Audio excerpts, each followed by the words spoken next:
நல்ல மனம் கொண்டவள்.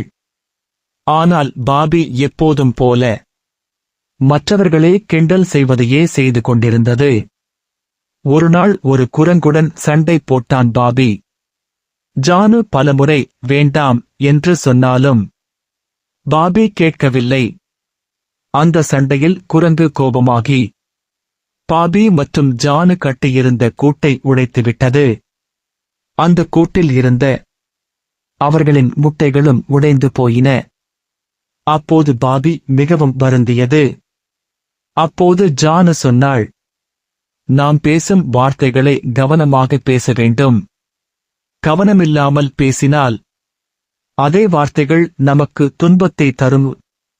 அதனால்தான் திருக்குறள் கூறுகிறது, யாகாவாராயினும் நாகாக்க காவாக்கால் சோகாப்பர் சொல்லு. எந்த சூழ்நிலையிலும் நம் நாவை கட்டுப்படுத்தி பேச வேண்டும்.